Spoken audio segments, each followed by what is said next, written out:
Hi friends, welcome back to my channel. ಇವತ್ತಿನ ವಿಡಿಯೋದಲ್ಲಿ ನಾನು ಈಸಿಯಾಗಿ ಟೇಸ್ಟಿಯಾಗಿ ತುಂಬಾ ರುಚಿಕರ ಆಗಿರ್ತಕ್ಕಂತಹ ನುಗ್ಗೆ ಸೊಪ್ಪಿನ ಸಾಂಬಾರು ಮತ್ತು ನುಗ್ಗೆ ಸೊಪ್ಪಿನ ಪಲ್ಯನ ಯಾವ ರೀತಿ ಮಾಡೋದು ಅಂತ ತೋರಿಸ್ತಾ ಇದ್ದೀನಿ. ಈ ನುಗ್ಗೆ ಸೊಪ್ಪು ನಮ್ಮ ಆರೋಗ್ಯಕ್ಕೆ ತುಂಬಾ ಒಳ್ಳೆಯದು. ಈ ನುಗ್ಗೆ ಸೊಪ್ಪು ಹಲವಾರು ವಿಟಮಿನ್ ಮತ್ತು ಮಿನರಲ್ಸ್ಗಳನ್ನ ಒಳಗೊಂಡಿದೆ. ದೇಹದ ತೂಕನ ಸಮತೋಲನದಲ್ಲಿಟ್ಕೋಬೇಕು ಮತ್ತು ದೇಹದ ತೂಕನ ಕಡಿಮೆ ಮಾಡ್ಕೋಬೇಕು ಅಂತಿರೋರು ಹಾಗೂ ಶುಗರ್ ಕಂಟ್ರೋಲ್ ಮಾಡಬೇಕು ಅಂತಿರೋರು ಕೂಡ ನುಗ್ಗೆ ಸೊಪ್ಪಿನ ಸಾಂಬಾರು ಮತ್ತು ಪಲ್ಯಗಳನ್ನ ತಿಂಗಳಲ್ಲಿ 2-3 ಬಾರಿಗೆ ಉಪಯೋಗಿಸಿದ್ರೆ ತುಂಬಾ ಒಳ್ಳೆಯದು. ಬನ್ನಿ ಇದನ್ನು ಯಾವ ರೀತಿ ಮಾಡೋದು ಅಂತ ನೋಡ್ಕೊಂಬರೋಣ. ಫಸ್ಟ್ಗೆ ನಾನಿಲ್ಲಿ 1 ಗ್ಲಾಸಷ್ಟು ತೊಗರಿಬೇಳೆನ ನೆನೆಸಿ 2 ಗಂಟೆ ನೆನೆಸಿಟ್ಕೊಂಡಿದ್ದೀನಿ. ಈಗ ಅದನ್ನು ನಾನು ಕುಕ್ಕರ್ಗೆ ಹಾಕ್ಕೊಳ್ತಾ ಇದ್ದೀನಿ ನೀರು ಸಮೇತ. ನಂತರ ನಾನು ಫ್ರೆಶ್ಶು ಆಗಿರ್ತಕ್ಕಂತಹ ಎಳೆ ನುಗ್ಗೆ ಸೊಪ್ಪನ್ನು 4 ಹಿಡಿಯಷ್ಟು ತೊಗೊಂಡಿದ್ದೀನಿ. ಇದನ್ನು ತೊಳೆದ್ಬಿಟ್ಟು ಇವಾಗ ಕುಕ್ಕರ್ ಒಳಗಡೆ ಹಾಕ್ಕೊಳ್ತಾ ಇದ್ದೀನಿ. ಈಗ ಅದಕ್ಕೆ ರುಚಿಗೆ ತಕ್ಕಷ್ಟು ಉಪ್ಪನ್ನು ಕೂಡ ಹಾಕಿ ನೀರನ್ನು ಕೂಡ ಹಾಕಿ ನಾವು 1 ವಿಸಿಲ್ ಬರೋವರೆಗೂ ಕೂಗಿಸ್ಕೊಳ್ಬೇಕಾಗತ್ತೆ. ನಾನು ಮೊದಲೇ 1 ಗ್ಲಾಸಷ್ಟು ತೊಗರಿಬೇಳೆ ಜೊತೆ ನೀರನ್ನು ಹಾಕಿರೋದ್ರಿಂದ ಈಗ 2 ಗ್ಲಾಸಷ್ಟು ನೀರನ್ನ ಹಾಕ್ಕೊಂಡಿದ್ದೀನಿ. ಈಗ ಸ್ವಲ್ಪ ಉಪ್ಪನ್ನು ಹಾಕ್ಕೊಂಡು 1 ವಿಸಿಲ್ ಬರೋವರೆಗೂ ನಾನು ಕುಕ್ಕರ್ ಮುಚ್ಚಳನ ಮುಚ್ಚಿ ಕೂಗಿಸ್ಕೊಳ್ತೀನಿ. ಇದಕ್ಕೆ ನಾವು 2 ವಿಸಿಲ್ ಬರೆಸ್ಕೊಂಡ್ರೆ ನಾವು ಬೇಳೆನ ನೆನೆಸಿರೋದ್ರಿಂದ ತುಂಬ ಕಲಸೋಗ್ಬಿಡುತ್ತೆ, ಬೇಳೆ ಸೊಪ್ಪು ಇಲ್ಲ. ಹಾಗಾಗಿ 1 ವಿಸಿಲು ಸಾಕಾಗುತ್ತೆ. ನೀವು ಹಾಗೆ ಬೇಯಿಸ್ಕೋಬೇಕು ಅಂತಿರೋರು ಹಾಗೆ ಕೂಡ ಬೇಯಿಸ್ಕೊಳ್ಬೋದು. ಬೇಳೆನ ನೆನೆಸ್ಬಿಟ್ಟು ತುಂಬಾ ಬೇಗನೆ ಬೇಯುತ್ತೆ. ಈಗ ನೋಡಿ, ನಾನು ಕುಕ್ಕರ್ ಮುಚ್ಚಳನ ತೆಗೆದಿದ್ದೀನಿ. ಬೇಳೆ ಎಲ್ಲ ಚೆನ್ನಾಗಿ ಬೆಂದಿದೆ. ಅದಕ್ಕೆ ಸೊಪ್ಪು ಮತ್ತು ಬೇಳೆನ ತಣ್ಣಗಾಗ್ಲಿಕ್ಕೆ ಇಟ್ಬಿಟ್ಟು ಇಲ್ಲಿ ಒಂದು ಬಾಣಲೆ ಇಟ್ಕೊಂಡಿದ್ದೀನಿ ಗ್ಯಾಸ್ ಮೇಲೆ. ಉರಿನ ಸಿಮ್ಮಲ್ಲೇ ಇಟ್ಕೊಂಡು 2 ಗಡ್ಡೆಯಷ್ಟು ಬೆಳ್ಳುಳ್ಳಿನ ಹಾಕ್ಕೊಂಡಿದ್ದೀನಿ. ಹಾಗೆಯೇ ಒಂದು 10 ಹಸಿಮೆಣಸಿನ್ಕಾಯಿನ ಹಾಕ್ಕೊಳ್ತಾ ಇದ್ದೀನಿ. ಹಸಿಮೆಣಸಿನ್ಕಾಯಿ ಬೇಡ ಅನ್ನೋರು ಒಣಮೆಣಸಿನ್ಕಾಯಿ ಕೂಡ ಹಾಕ್ಕೊಳ್ಬೋದು. ನಾನು ಖಾರನ ಸ್ವಲ್ಪ ಜಾಸ್ತಿನೇ ಉಪಯೋಗಿಸಿದ್ದೀನಿ. ಇದು ಮೆಣಸಿನ್ಕಾಯಿ ಸ್ವಲ್ಪ ಖಾರ ಕಡಿಮೆ ಇರೋದ್ರಿಂದ ಜಾಸ್ತಿನೇ ಉಪಯೋಗಿಸಿದ್ದೀನಿ. ನೀವು ಖಾರ ಕಡಿಮೆ ಬೇಕು ಅನ್ನೋರು ಕಡಿಮೆ ಕೂಡ ಹಾಕ್ಕೊಳ್ಬೋದು. ಈಗ ಅದಕ್ಕೆ 1/4 ಸ್ಪೂನಷ್ಟು ಎಣ್ಣೆನ ಹಾಕ್ಕೊಂಡು ಈ ರೀತಿ ಉರಿನ ಸಿಮ್ಮಲ್ಲೇ ಇಟ್ಕೊಂಡು ಫ್ರೈ ಮಾಡ್ಕೊಳ್ತಾ ಇದ್ದೀನಿ. ಸ್ವಲ್ಪ ಕಲರ್ ಚೇಂಜ್ ಆಗೋವರೆಗೂ ಇದನ್ನು ನಾವು ಫ್ರೈ ಮಾಡ್ಕೊಳ್ಬೇಕು, ಅದು ಸಾಫ್ಟ್ ಆಗೋವರೆಗೂ. ಈಗ ಚೆನ್ನಾಗಿ ಸ್ವಲ್ಪ ಸಾಫ್ಟ್ ಆದ ನಂತರ ಅದಕ್ಕೆ ಕೊನೆಯಲ್ಲಿ 1 ಸ್ಪೂನಷ್ಟು ಜೀರಿಗೆನ ಹಾಕ್ಕೊಂಡು ಗ್ಯಾಸ್ನ ಆಫ್ ಮಾಡ್ಕೊಂಡಿದ್ದೀನಿ. ಈಗ ಅದೇ ಬಿಸಿನಲ್ಲೇ ಇದು ಫ್ರೈ ಆಗುತ್ತೆ. ಈಗ ಅದನ್ನು ತಣ್ಣಗಾಗಲಿಕ್ಕೆ ಬಿಡಬೇಕು. ಅದು ಪೂರ್ತಿಯಾಗಿ ತಣ್ಣಗಾದ ನಂತರ ನಾವು ಅದನ್ನು ಮಿಕ್ಸಿ ಜಾರ್ಗೆ ಹಾಕ್ಕೊಳ್ಬೇಕಾಗತ್ತೆ. ವಿಡಿಯೋದಲ್ಲಿ ಹಲವಾರು ಆರೋಗ್ಯದ ಬೆನಿಫಿಟ್ಸ್ಗಳನ್ನ ಹೇಳಿದ್ದೀನಿ ನುಗ್ಗೆ ಸೊಪ್ಪಿನ ಬಗ್ಗೆ. ವಿಡಿಯೋನ ಮಿಸ್ ಮಾಡ್ದೇ ಕೊನೆವರೆಗೂ ನೋಡಿ. ಈಗ ಅದನ್ನು ಮಿಕ್ಸಿ ಜಾರ್ಗೆ ಹಾಕ್ಕೊಳ್ತಾ ಇದ್ದೀನಿ. ನಂತರ ನಾನು ಅದಕ್ಕೆ 2 ಟೊಮೆಟೊನ ಈ ರೀತಿ ಚಿಕ್ಕದಾಗಿ ಕಟ್ ಮಾಡಿ ಇಟ್ಕೊಂಡಿದ್ದೆ, ಅದನ್ನು ಕೂಡ ಈಗ ಮಿಕ್ಸಿ ಜಾರ್ಗೆ ಹಾಕ್ಕೊಳ್ತಾ ಇದ್ದೀನಿ. ನಂತರ ನಾನು ಅದಕ್ಕೆ 3 ಸ್ಪೂನಷ್ಟು ತೆಂಗಿನಕಾಯಿ ತುರಿನ ಹಾಕ್ಕೊಳ್ತಾ ಇದ್ದೀನಿ. ನಾನಿಲ್ಲಿ ಸಾಂಬಾರನ್ನ ಜಾಸ್ತಿ ಕ್ವಾಂಟಿಟಿ ಮಾಡ್ತಾ ಇರೋದ್ರಿಂದ ನಾನು ಜಾಸ್ತಿನೇ ಉಪಯೋಗಿಸ್ತಾ ಇದ್ದೀನಿ. ನೀವು ಕಡಿಮೆ ಮಾಡೋರು ಕಡಿಮೆ ಕೂಡ ಹಾಕ್ಕೊಳ್ಬೋದು ಟೊಮೆಟೊ ಮತ್ತು ತೆಂಗಿನಕಾಯಿನ. ಈಗ ಅದಕ್ಕೆ ದೊಡ್ಡ ಸೌಟಲ್ಲಿ 2 ಸೌಟಷ್ಟು ಸೊಪ್ಪು ಮತ್ತು ಬೇಳೆನ ಹಾಕ್ಕೊಳ್ತಾ ಇದ್ದೀನಿ ಮಿಕ್ಸಿ ಜಾರ್ಗೆ. ನೀವು ನಿಮ್ಮ ಕ್ವಾಂಟಿಟಿಗೆ ಎಷ್ಟು ಬೇಕೋ ಅಷ್ಟನ್ನು ಹಾಕ್ಕೊಳ್ಬೋದು. ನಾನು ಈಗ ಅದೇ ರಸನ ಹಾಕ್ಕೊಳ್ತಾ ಇದ್ದೀನಿ. ಏನು ನಾನು ಬೇಯಿಸಿಟ್ಕೊಂಡಿದ್ದೆ ನೋಡಿ ಸೊಪ್ಪು ಬೇಳೆನ, ಅದೇ ರಸನ ಕೂಡ ಹಾಕ್ಕೊಂಡು ಇದನ್ನು ಗ್ರೈಂಡ್ ಮಾಡಿ ಸೈಡಿಗೆ ಎತ್ತಿಟ್ಕೊಳ್ತಾ ಇದ್ದೀನಿ. ನಂತರ ನಾನು ಅದಕ್ಕೆ ಒಂದು ಪಾತ್ರೆ ಇಟ್ಕೊಂಡು ಅದಕ್ಕೆ ಒಂದು ಅರ್ಧ ಸೌಟಷ್ಟು ಎಣ್ಣೆನ ಹಾಕ್ಕೊಂಡಿದ್ದೀನಿ. ಎಣ್ಣೆ ಸ್ವಲ್ಪ ಬಿಸಿಯಾದ ನಂತರ ಸಾಸಿವೆ, ನಂತರ ಕರಿಬೇವಿನ ಸೊಪ್ಪನ್ನು ಕೂಡ ಹಾಕ್ಕೊಂಡಿದ್ದೀನಿ.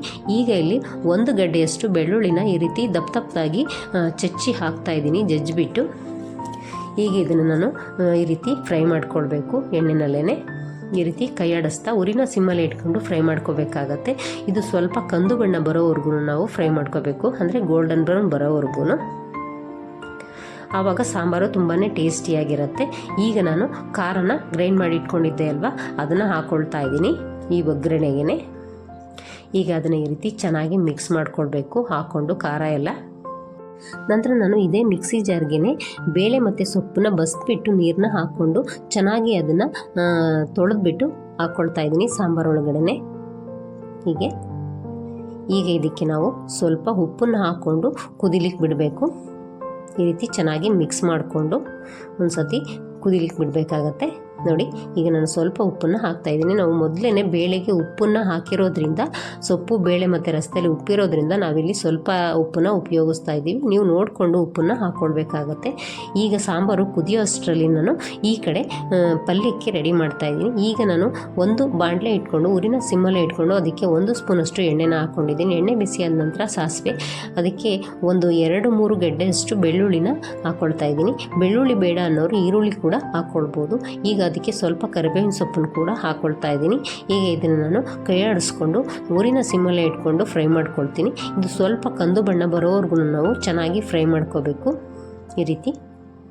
ಈಗ ಅದಕ್ಕೆ ಒಂದು 2-3 ಒಣಮೆಣಸಿನ್ಕಾಯಿನ ನಾನು ಈ ರೀತಿ ಕಟ್ ಮಾಡಿ ಹಾಕ್ಕೊಳ್ತಾ ಇದ್ದೀನಿ. ನೀವು ಒಣಮೆಣಸಿನ್ಕಾಯಿ ಬೇಡ ಅನ್ನೋರು ಹಸಿಮೆಣಸಿನ್ಕಾಯಿ ಕೂಡ ಹಾಕ್ಕೊಳ್ಬೋದು. ನೋಡಿ ಈ ರೀತಿ ಕಂದು ಬಣ್ಣ ಬರೋವರೆಗೂ ನಾವು ಚೆನ್ನಾಗಿ ಫ್ರೈ ಮಾಡಿದ ನಂತರ ಬೇಳೆ ಮತ್ತು ಸೊಪ್ಪನ್ನ ಈ ರೀತಿ ಬಸ್ತಿಟ್ಕೊಂಡಿದ್ವಲ್ವ ಅದನ್ನು ಹಾಕಿ ಇವಾಗ ಅದನ್ನು ಕೈ ಆಡಿಸ್ಕೊಳ್ತೀನಿ. ಈಗ ನೋಡಿ ಬೇಳೆ ಮತ್ತು ಸೊಪ್ಪನ್ನೆಲ್ಲ ಹಾಕ್ಕೊಳ್ತಾ ಇದ್ದೀನಿ. ಎಲ್ಲವನ್ನು ಹಾಕಿದ ನಂತರ ನಾವು ಇದನ್ನು ಚೆನ್ನಾಗಿ ಮಿಕ್ಸ್ ಮಾಡಿಕೊಳ್ಬೇಕು. ಊರಿನ ನಾನು ಸಿಮ್ಮಲ್ಲೇ ಇಟ್ಕೊಂಡಿದ್ದೀನಿ. ಯಾವುದೇ ಕಾರಣಕ್ಕೂ ನೀವು ಊರಿನ ಫಾಸ್ಟ್ ಮಾಡಲಿಕ್ಕೆ ಹೋಗಬೇಡಿ. ಈಗ ಇದನ್ನು ಒಂದು 2 ನಿಮಿಷ ಈ ರೀತಿ ಫ್ರೈ ಮಾಡಿಕೊಳ್ಬೇಕು. 2 ನಿಮಿಷ ಫ್ರೈ ಆದ ನಂತರ ನಾವು ಅದಕ್ಕೆ ಸ್ವಲ್ಪ ತೆಂಗಿನಕಾಯಿ ತುರಿನ ಫ್ರೆಶ್ ಆಗಿ ತುರಿದ್ಬಿಟ್ಟು ಹಾಕ್ತಾಯಿದ್ದೀನಿ, 1 ಹಿಡಿಯಷ್ಟು. ಈಗ ಇದನ್ನು ಕೂಡ ಹಾಕಿ ನಾವು ಚೆನ್ನಾಗಿ ಮಿಕ್ಸ್ ಮಾಡಿಕೊಂಡು ಒಂದು ಸತಿ ಅದಕ್ಕೆ ಕೊನೆಯಲ್ಲಿ ಸ್ವಲ್ಪ ಕೊತ್ತಂಬರಿ ಸೊಪ್ಪನ್ನ ಹಾಕ್ಕೊಂಡ್ಬಿಡೋಣ. ನೋಡಿ ಇಷ್ಟಾದ ನಂತರ ಅದಕ್ಕೆ ಸ್ವಲ್ಪ ಕೊತ್ತಂಬರಿ ಸೊಪ್ಪನ್ನ ಹಾಕ್ಕೊಳ್ತೀನಿ. ನೋಡಿ ಅದಕ್ಕೆ ಕೊತ್ತಂಬರಿ ಸೊಪ್ಪನ್ನು ಕೂಡ ಹಾಕ್ತಾಯಿದ್ದೀನಿ. ಈಗ ಚೆನ್ನಾಗಿ ಮಿಕ್ಸ್ ಮಾಡಿ 1 ನಿಮಿಷ ನಾವು ಫ್ರೈ ಮಾಡಿಕೊಂಡ್ರೆ ನುಗ್ಗೆ ಸೊಪ್ಪಿನ ಪಲ್ಯ ರೆಡಿಯಾಗುತ್ತೆ. ನೋಡಿ ಸೂಪರಾಗಿರ್ತಕ್ಕಂತಹ ಆರೋಗ್ಯಕರವಾದಂತಹ ನುಗ್ಗೆ ಸೊಪ್ಪಿನ ಪಲ್ಯ ರೆಡಿಯಾಗಿದೆ. ಈ ಕಡೆ ಸಾಂಬಾರನ್ನ ನಾನು ಕುದಿಲಿಕ್ಕೆ ಇಟ್ಟಿದ್ದೆ. ಸಾಂಬಾರು ಕೂಡ ಚೆನ್ನಾಗಿ ಅದು ಕುದೀತಾ ಇದೆ, ಚೆನ್ನಾಗಿ ಕುದಿ ಬಂದಿದೆ. ಇವಾಗ ನೋಡಿ ಈ ರೀತಿ ಇದನ್ನು ಚೆನ್ನಾಗಿ ನಾವು ಮಿಕ್ಸ್ ಮಾಡಿಕೊಳ್ಬೇಕು. ನಾನು ಊರಿನ ಮೀಡಿಯಮ್ ಫ್ಲೇಮಲ್ಲೇ ಇಟ್ಕೊಂಡಿದ್ದೀನಿ. ಇವಾಗ ಸಾಂಬಾರು ಚೆನ್ನಾಗಿ ಕುದೀತಾ ಇದೆ ಅನ್ನುವಾಗ ಒಂದು ಚಿಕ್ಕ ಗ್ಲಾಸಲ್ಲಿ ಅರ್ಧ ಗ್ಲಾಸಷ್ಟು ಗಟ್ಟಿ ಹಾಲನ್ನು ಹಾಕ್ಕೊಂಡು ನಾನು ಈ ರೀತಿ ಮಿಕ್ಸ್ ಮಾಡ್ಕೊಳ್ತಾ ಇದ್ದೀನಿ. ಈಗ ನೋಡಿ ಮನೆಯೆಲ್ಲ ಪರಿಮಳ ಬರ್ತಾ ಇದೆ. ಇನ್ನು ನಾವು ಹಾಲನ್ನ ಸೊಪ್ಪಿನ ಸಾಂಬಾರಿಗೆ ಹಾಕೋದ್ರಿಂದ ಅದರ ರುಚಿ ಡಬಲ್ ಆಗುತ್ತೆ. ಈಗ ಅದಕ್ಕೆ ಕೊನೆಯಲ್ಲಿ 1-2 ಸ್ಪೂನಷ್ಟು ಕೊತ್ತಂಬರಿ ಸೊಪ್ಪನ್ನ ಈ ರೀತಿ ಚಿಕ್ಕದಾಗಿ ಕಟ್ ಮಾಡಿ ಹಾಕ್ಕೊಳ್ತಾ ಇದ್ದೀನಿ. ಈಗ ಒಂದು ಸಲ ಮಿಕ್ಸ್ ಮಾಡಿಬಿಟ್ಟು ಒಂದು ಕುದಿ ಬರೋವರೆಗೂ ನಾವು ಕುದಿಸ್ಕೊಂಡ್ರೆ ನುಗ್ಗೆ ಸೊಪ್ಪಿನ ಸಾಂಬಾರು ರೆಡಿಯಾಗುತ್ತೆ. ಆರೋಗ್ಯಕರವಾದ ನುಗ್ಗೆ ಸೊಪ್ಪಿನ ಸಾಂಬಾರು ನೋಡಿ ಎಷ್ಟು ಸಖತ್ತಾಗಿ ಕಾಣಿಸ್ತಾ ಇದೆ ಅಂತ. ಇದನ್ನು ನಾವು ಬಿಸಿ ಬಿಸಿ ಮುದ್ದೆ ಜೊತೆ ಸರ್ವ್ ಮಾಡಿಕೊಂಡು ಅದರ ಜೊತೆ ಪಲ್ಯ ಹಾಕ್ಕೊಂಡು ತಿಂತಾ ಇದ್ದರೆ ನಾಳೆ ಊಟನ ಇವತ್ತೇ ತಿನ್ನಬೇಕು ಅನಿಸುತ್ತೆ, ಅಷ್ಟು ಟೇಸ್ಟಿಯಾಗಿ ಕೂಡ ಇರುತ್ತೆ. ಇದೇ ರೀತಿ ನುಗ್ಗೆ ಸೊಪ್ಪಿನ ಸಾಂಬಾರು ಮತ್ತು ಪಲ್ಯನ ನೀವು ಕೂಡ ನಿಮ್ಮ ಮನೆಯಲ್ಲಿ ಮಾಡಿಕೊಂಡು ಯಾವ ರೀತಿ ಬಂತು ಅಂತ ನನಗೆ ಕಮೆಂಟಲ್ಲಿ ತಿಳಿಸಿ. ಈ ನುಗ್ಗೆ ಸೊಪ್ಪು ಹಲವಾರು ಆರೋಗ್ಯದ ಬೆನಿಫಿಟ್ಗಳನ್ನ ಹೊಂದಿದೆ. ನೀವು ಅನ್ನದ ಜೊತೆ ಕೂಡ ಬಿಸಿ ಬಿಸಿ ಅನ್ನಕ್ಕೆ ನುಗ್ಗೆ ಸೊಪ್ಪಿನ ಸಾಂಬಾರು ಹಾಕ್ಕೊಂಡು ಅದ್ರ ಜೊತೆ 1 ಸ್ಪೂನಷ್ಟು ತುಪ್ಪ ಹಾಕ್ಕೊಂಡು ಪಲ್ಯ ಹಾಕ್ಕೊಂಡು ತಿಂತಾ ಇದ್ದರೆ ನಾವು ಇನ್ನೂ ಸ್ವಲ್ಪ ಅನ್ನನ ತಿನ್ನಬೇಕು ಅನಿಸುತ್ತೆ, ಅಷ್ಟು ಟೇಸ್ಟಿಯಾಗಿರುತ್ತೆ. ನೀವಿನ್ನು ನಮ್ಮ ಚಾನಲ್ಗೆ ಹೊಸಬರಾಗಿದ್ದರೆ ನಮ್ಮ ಚಾನಲ್ನ ಸಬ್ಸ್ಕ್ರೈಬ್ ಮಾಡ್ಕೊಳ್ಳಿ. ಹಾಗೆ ವಿಡಿಯೋ ಇಷ್ಟ ಆದರೆ ಲೈಕ್ ಮಾಡಿ, ಶೇರ್ ಮಾಡಿ. ಹೀಗೆ ನಮ್ಮ ಚಾನಲ್ನ ಸಪೋರ್ಟ್ ಮಾಡ್ತಾಯಿರಿ. ನೀವು ನಮ್ಮ ಚಾನಲ್ನ ಸಬ್ಸ್ಕ್ರೈಬ್ ಮಾಡೋದ್ರಿಂದ ನಾನಾಗ್ತಕ್ಕಂತಹ ಹೊಸ ವಿಡಿಯೋಗಳು ಮತ್ತು ಈಸಿ ರೆಸಿಪಿಗಳನ್ನ ನೀವೇ ಮೊದಲು ನೋಡ್ಬೋದು. ಇದು ಹಲವಾರು ವಿಟಮಿನ್ ಮತ್ತು ಮಿನರಲ್ಸ್ಗಳನ್ನು ಹೊಂದಿದೆ.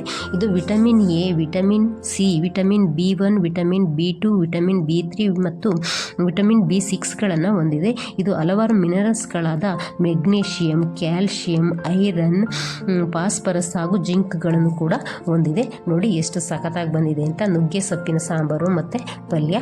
ನೋಡಿ ಎಷ್ಟು ಚೆನ್ನಾಗಿ ಕಾಣಿಸ್ತಿದೆ ಅಂತ. ಇದೇ ರೀತಿ ಆರೋಗ್ಯದ ಬೆನಿಫಿಟ್ ಇರತಕ್ಕಂಥ ನುಗ್ಗೆ ಸೊಪ್ಪಿನ ಸಾಂಬಾರನ್ನ ನೀವು ಕೂಡ ನಿಮ್ಮ ಮನೆಯಲ್ಲಿ ಮಾಡ್ಕೊಳ್ಳಿ.